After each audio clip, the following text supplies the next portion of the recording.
হয়লের ব্যবহার। সো হয়লের ব্যবহার প্রথম অর্থটা দেখবো, এটা কি একটি কাজ চলার সময় অন্য একটি কাজ ঘটে এমন বোঝায়। ধরো হয়লের অর্থটা কেমন হয়, একটা কাজ চলতেছে, মানে চলতেছে কন্টিনিউয়াসলি, ওর মাঝখানে আরেকটা কাজ ঘটে গেছে। যেমন কি বললো, ধরো তুমি পড়াশোনা করতেছো মনোযোগ দিয়ে, তো এর মাঝখানে কি তোমার আম্মু তোমাকে ডাকলো, খাওয়ার জন্য ডাকলো। যেমন কিভাবে বলবা তুমি তাহলে বাক্যটা, যে আমি পরীক্ষার জন্য পড়তেছিলাম, তখন আমার আম্মু হঠাৎ করে আমাকে খাবার বা ডিনার খাওয়ার জন্য ডাকলো, এরকম। অথবা তুমি বলতে পারো যে হচ্ছে এরকম, যখন আমি রাস্তা দিয়ে হাঁটছিলাম তখন আমি তাকে দেখতে পেলাম। তাহলে তুমি হাঁটতেছিলে, এই কাজটা চলতেছিল, এর মাঝখানে আরেকটা কাজ ঘটে গেল, কি তুমি তাকে দেখলাই, দেখার কাজটা ঘটলো, তাই না?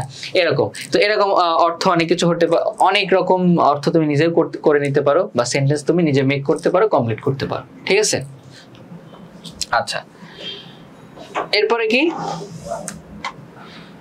গ্রামারটা কি হবে? গ্রামার হচ্ছে নরমালি ভার্বের সাথে আইএনজি যুক্ত হয়। হয়লের পরে যদি ডিরেক্ট ভার্ব বসে তাহলে ভার্বের সাথে আইএনজি যুক্ত হয়, ঠিক আছে? ভার্বের সাথে আইএনজি যুক্ত হয়। তো দুই ভাবে সেন্টেন্স কমপ্লিট করা যায়, দুই ভাবে। একটা হচ্ছে তুমি ডিরেক্ট ভার্বের সাথে আইএনজি যুক্ত করে করতে পারো, আরেকটা হচ্ছে কি তুমি সাবজেক্ট বসাও, সাবজেক্ট বসালে তোমার সেখানে বি ভার্ব তারপর ভার্বের সাথে আইএনজি যুক্ত করো। বি ভার্ব মানে এম ইজ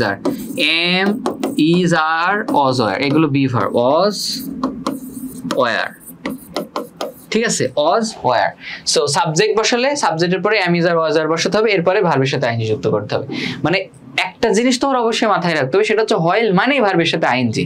এখন সাবজেক্ট যদি বসাও তাহলে বি ভার্ব প্লাস আইএনজি, আর সাবজেক্ট না বসালে ডিরেক্ট ভার্বের সাথে আইএনজি, শেষ, সিম্পল জিনিস, ঠিক আছে? তাহলে she came to my room, সে আমার রুমে এসেছিল, ঠিক আছে? হোয়াইল যখন, কি বলো, সে আমার রুমে এসেছিল যখন কি হলো বলো? আর she didn't wake me up, she didn't wake me up, সে আমাকে জাগায়নি। আচ্ছা,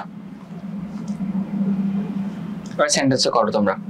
তাহলে হয়েলের সাথে যেটা থাকবে, হয়েল যুক্ত যে সেন্টেন্সটা তুমি কমপ্লিট করবা, ওই সেন্টেন্সটা দ্বারা বোঝাবে যে ওই কাজটা চলতেছিল এরকম। যেমন এখানে তুমি she came to my room, সে আমার রুমে এসেছিল, এই কাজটা ঘটেছে।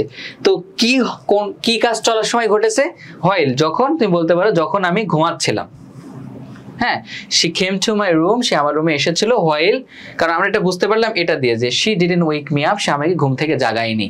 সে তাহলে জাগায়নি মানে কি? তুমি ঘুমাচ্ছিলে, তো সে তোমাকে ঘুম থেকে ডাকেনি আর কি, বা জাগায়নি। so she came to my room, সে আমার রুমে এসেছিল হোয়াইল, যখন তুমি দিলা কি, যখন আমি ঘুমাচ্ছিলাম।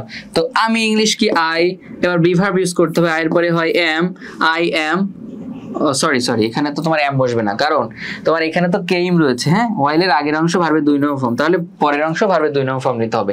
তো she came to my room, while যখন সে আমার রুমে এসেছিল, যখন I was হবে, হ্যাঁ, I was sleeping, SLEEPING, I was sleeping, যখন আমি ঘুমাচ্ছিলাম। অথবা তুমি এরকম দিতে পারো, যখন ঘুমাচ্ছিলাম সে আমার রুমে এসেছিল। আরেকটা কিভাবে করা যায়, আমি তো এখানে সাবজেক্ট বি ভার্ব ভার্বের সাথে আইএনজি যুক্ত করে করলাম, তুমি ডিরেক্ট এভাবে করতে পারো। এই যে আমি এটা কেটে দিব, আচ্ছা কেটে দিই, তুমি এভাবে করতে পারো যে she came to my room while sleeping, শেষ, এটা হয়ে যাবে, ফুল মার্ক পেয়ে যাবে। শুধু একটা ওয়ার্ড বসালে হয়ে যাবে, ভার্বের সাথে আইএনজি। তো she came to my room, সে আমার রুমে এসেছিল while sleeping, যখন ঘুমাচ্ছিলাম, শেষ। she didn't wake me up, সে আমাকে ঘুম থেকে জাগায়নি। ওকে,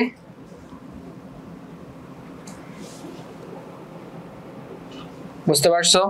তো হোয়াইল, আচ্ছা এটা কি ফারহান ইশরাক, আচ্ছা নিয়মটা বলবো আবার, সমস্যা নেই। তবে এটা বুঝতে পারছো কিনা একটু ক্লিয়ার লিখে জানাও, হোয়াইল এবং হোয়াইলের নিয়মটা। কোন একটা কাজ চলার সময় যখন তুমি এই যে হোয়াইল যুক্ত অংশের সাথে যে বাক্যটা থাকবে ওই কাজটা চলতেছিল, ঠিক আছে, এরকম বোঝাবে। তো যেমন যখন আমি ঘুমাচ্ছিলাম তখন সে রুমে এসেছিল, তো ঘুমাচ্ছিলাম, ঘুমার কাজটা চলতেছে, এর মাঝখানে সে আসলো, তো আরেকটা কাজ ঘটে গেল, এরকম বোঝাবে। যেমন তুমি হচ্ছে জঙ্গল দিয়ে হাঁটতেছিলা, হাঁটতে তুমি একটা সাপ দেখলা, তো তুমি বললে এরকম, আমি জঙ্গল দিয়ে হাঁটার সময় ঝোপের পাশে একটা সাপ দেখলাম। তো হাঁটতেছো, এই কাজটা কন্টিনিউ হচ্ছে, চলছে, এর মাঝখানে আরেকটা কাজ ঘটনা ঘটলো, সেটা কি সাপ দেখলা, এইটা।